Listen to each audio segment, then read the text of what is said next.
after it's been a long time. It I actually, don't remember. I'm thinking pay him Mr. Spaghetti. It's definitely a long time. Was that it?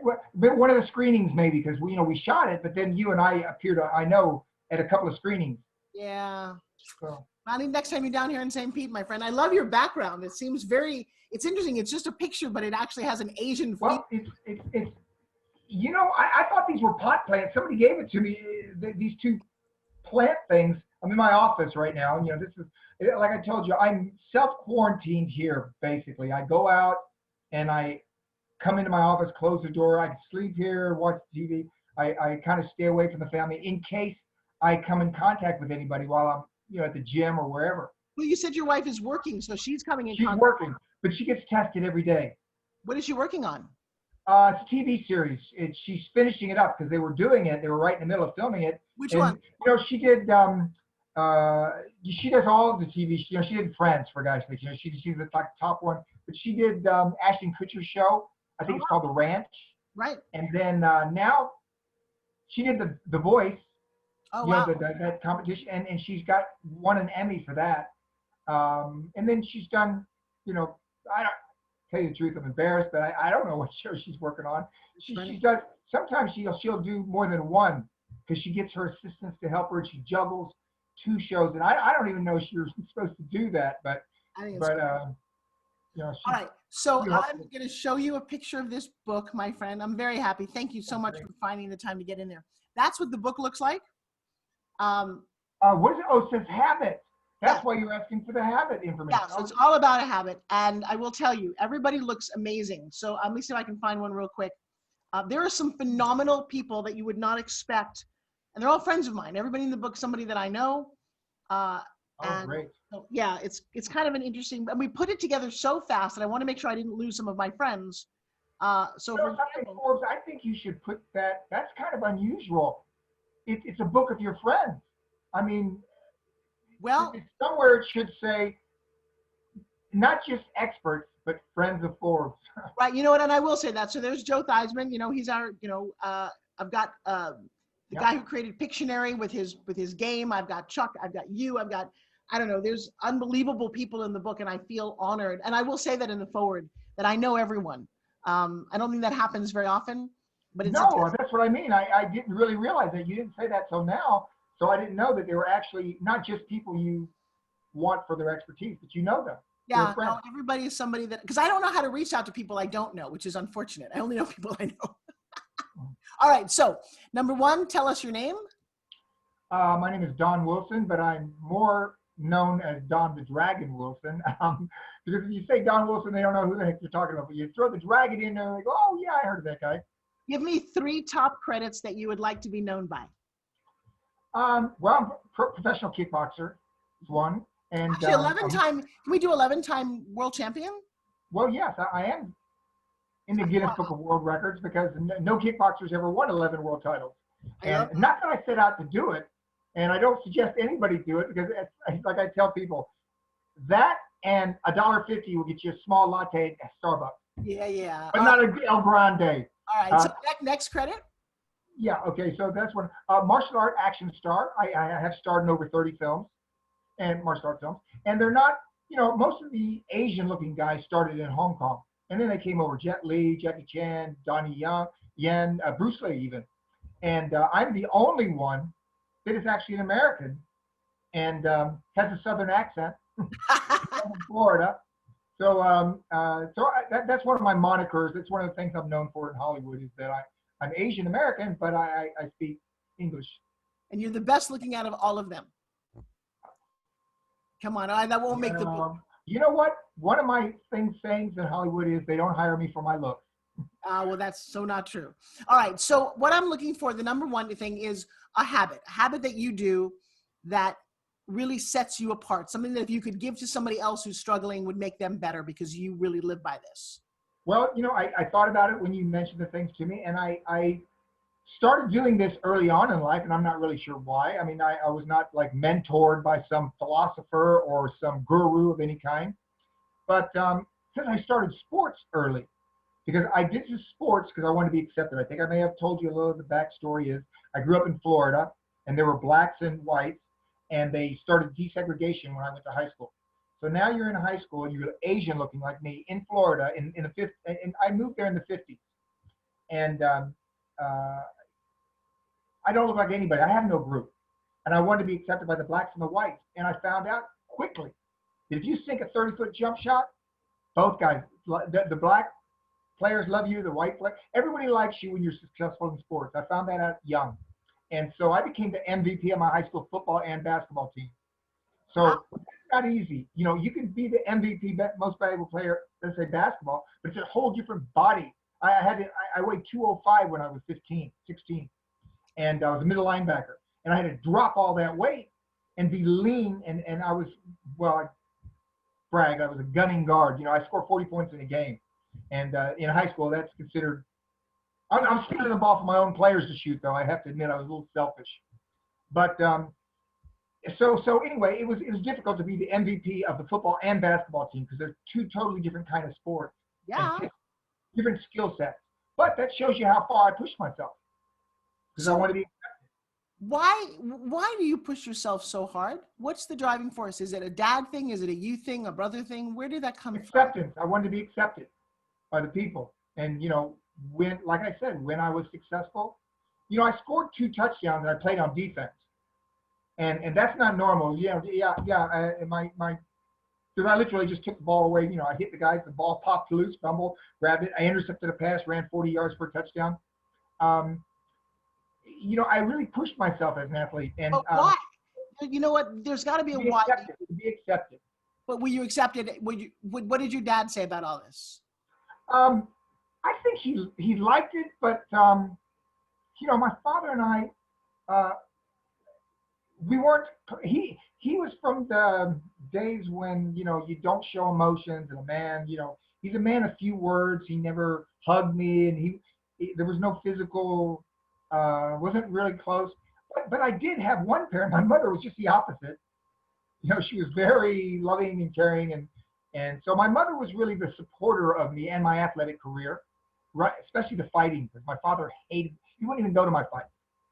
No, wait. So now you're doing basketball and football. When did you start fighting?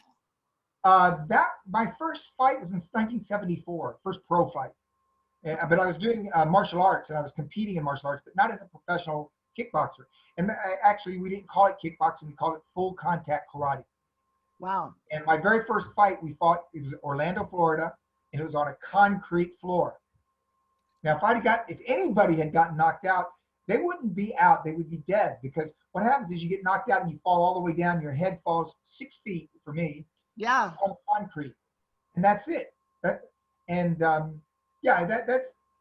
how green I was in the beginning. I thought, hey, I'm going to fight, you know, on a concrete floor. My first pro fight. But I was going to college at the same time, and so what ended up happening was at a certain point, I believe it was 1977, I decided that I was going to quit drop out of school, which my dad didn't like because I was an engineering major. He was an engineer. I was following in his footsteps. I was going to quit college, quit my job, which was a great job. I was managing the top nightclub in Cocoa Beach. Let's put it this way. Hulk Hogan used to be a bass player in a rock band. He comes into my club, he plays, he quits the band, and he works for me as a bartender. Now, that's Hulk Hogan. That's how, look, the astronauts used to come. The Miami Dolphins would drive from Miami to go to my club. Why? Well, there's some reasons I'd rather not tell. But it was like if you had Studio 54 in New York, people would say, well, why do you go there? Why is there a big line out there? Right. We same kind of thing. Now, I lived on top of the club in a penthouse. And I've been to Hugh Hefner's house. I've been to the mansion. Right. My apartment was built by the owner of the club for himself. Oh, wow. He was married, and his wife refused to let him go back into that. It was, look, I've used Elvis Presley's room as my dressing room in Caesar's Palace. I mean, I've had plush things. The penthouse on top of the nightclub. It took up the whole top of the nightclub. It was, and there was a spiral staircase that went up to it. And so I was 21 years old, and it was the disco era, the 70s. Right. And it was the last, I tell people it was the last promiscuous era of mankind. Because after that, the AIDS came in, and everybody started changing their attitudes and everything. But this was right after the 60s, you know, and it was this early 70s era was, bless you.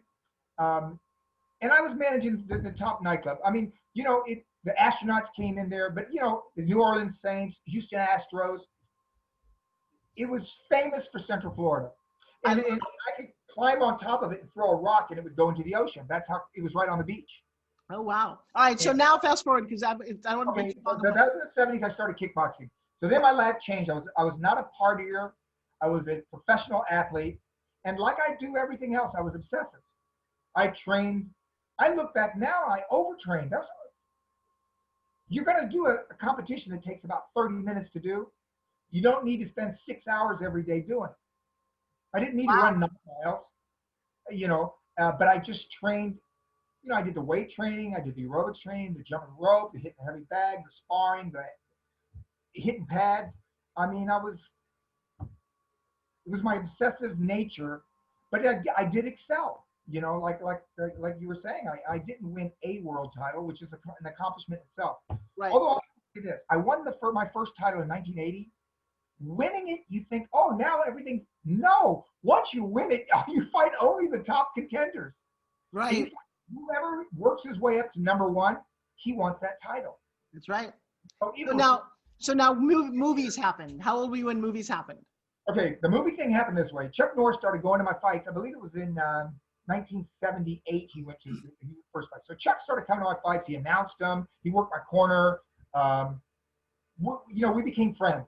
And he suggested that when I retire, move to LA, he said, you should get an agent and try to get into martial arts films. He said, because it's a great second career. I advise you to do it. Chuck was a fighter. Bruce Lee put him in one movie. Chuck went and just started doing his own thing. And then this was before Walker, Texas Ranger, but he was very popular as a,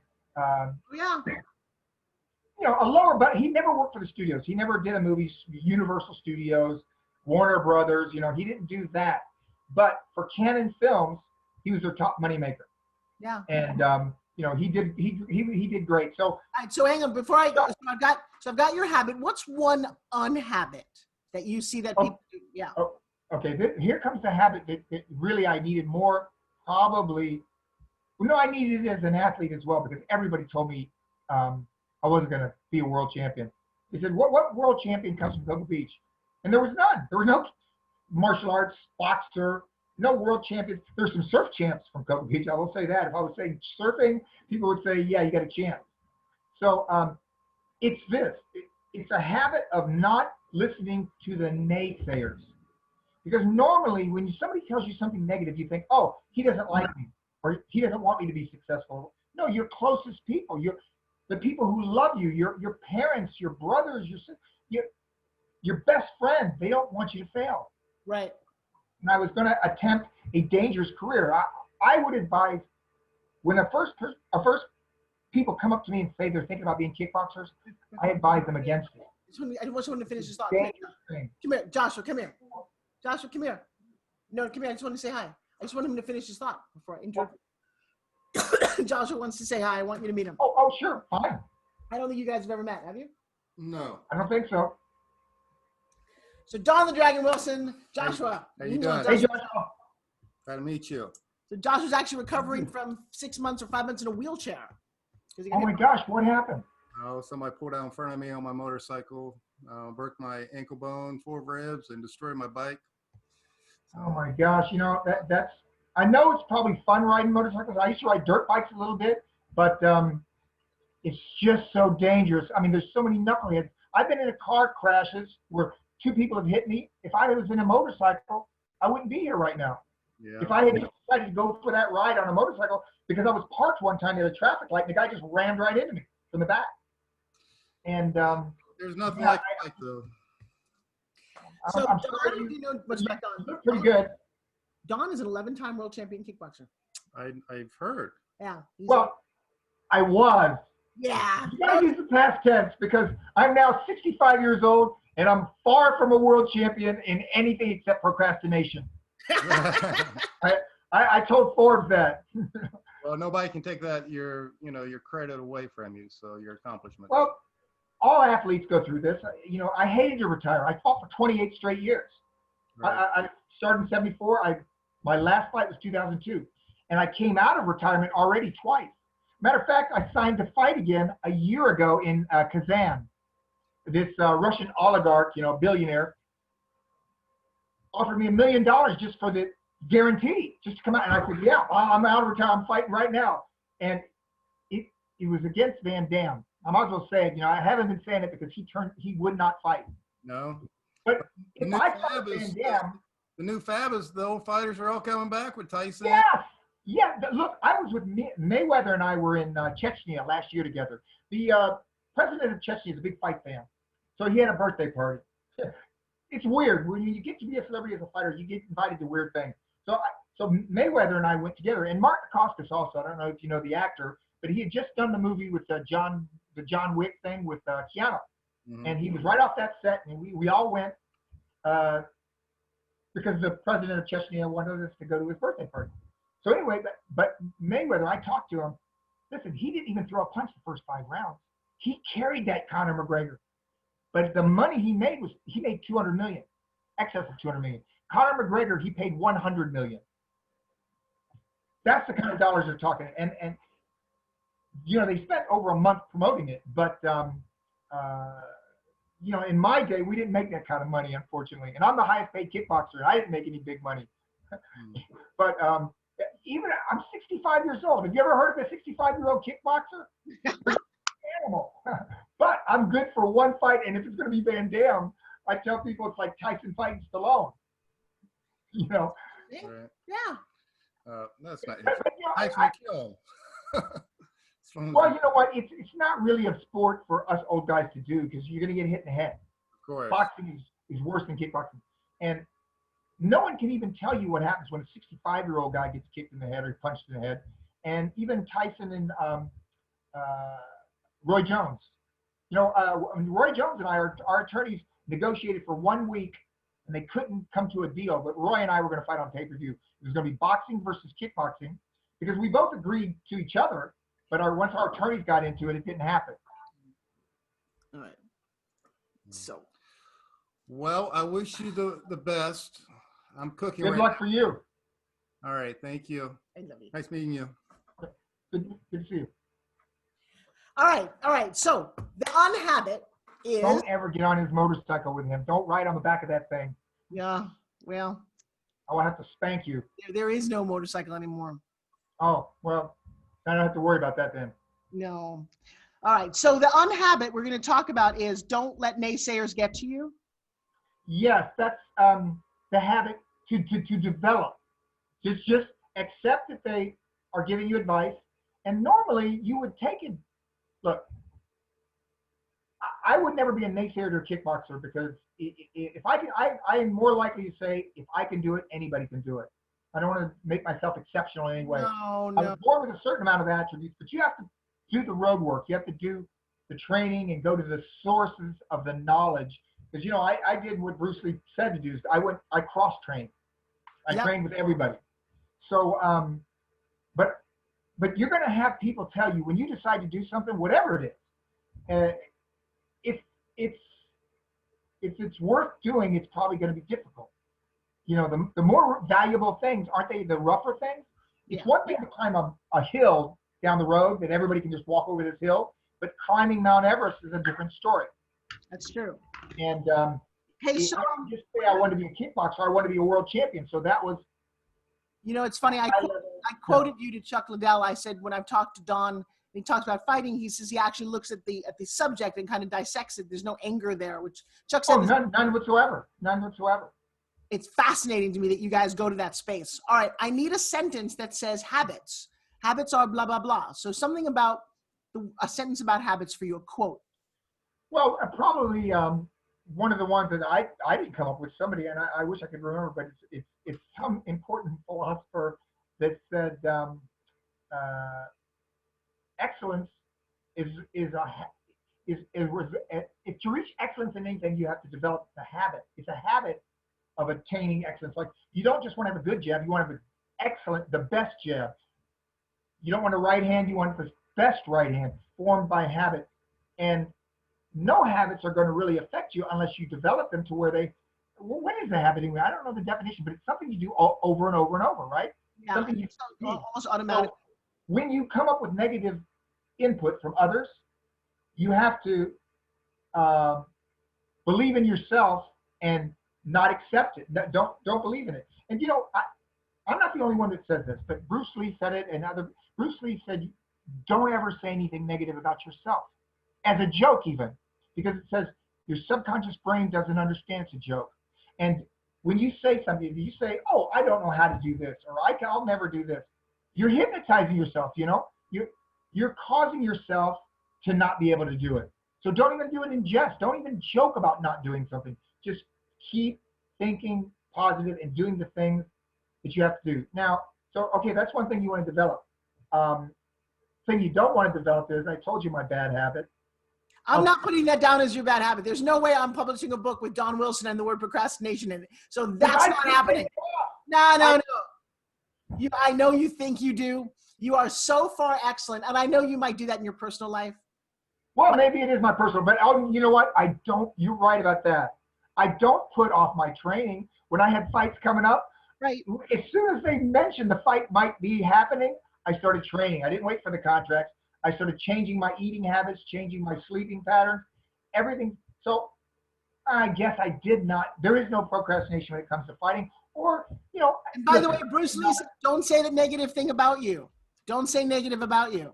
So we're going to. Josh, I got to take my own advice. There you go. That's a good idea, my friend. Yeah, with the advice, and I'm thinking, oh, wait a minute. I better stop. Hey, let me ask you a quick question. So when I first came to Hollywood, I actually have this. I did a movie with Chad Norris. Have you ever met Chuck's son, Chad? I've met his son. As a matter of fact, his son, I don't know if it was Mike or which one, was the director on the set for. I did one episode of Walker, Texas Ranger, and his son was the director. Right. And So it might have been Mike Norris though. Right. Then I also worked with Aaron Norris, his brother. Yeah, I know Aaron. Do you know how to get in touch with Chuck? I would love to put him in the book. You know what? I need to get in touch with him anyway because I need a quote from him for this. It's a movie being done about me and my brothers, our relationship. Oh wow! And it's kind of like if you watch the movie La Bamba. Yes. Like one brother was the Richie, the one that sang and he did everything right. Then the other brother was kind of like on the other side. And it's even like The Fighter, if you know the Mickey Ward story, The Fighter. I love this idea for you guys. Well, they're doing that, and this is it's a pretty big guy and company doing it, and we're in the process of doing it now. I do these interviews, and they wanted me to contact Roger Corman and Chuck Norris. Isn't Roger dead? They wanted to get a little bit of input from them. Because Roger Corman and I did 12 movies together. But isn't Roger dead? No. Really? No. No, just a year ago, a Chinese producer bought the rights to Blood Fist from him. He sold them. But the Chinese producer contacted me, and he wouldn't buy the rights unless I would appear in it. And so.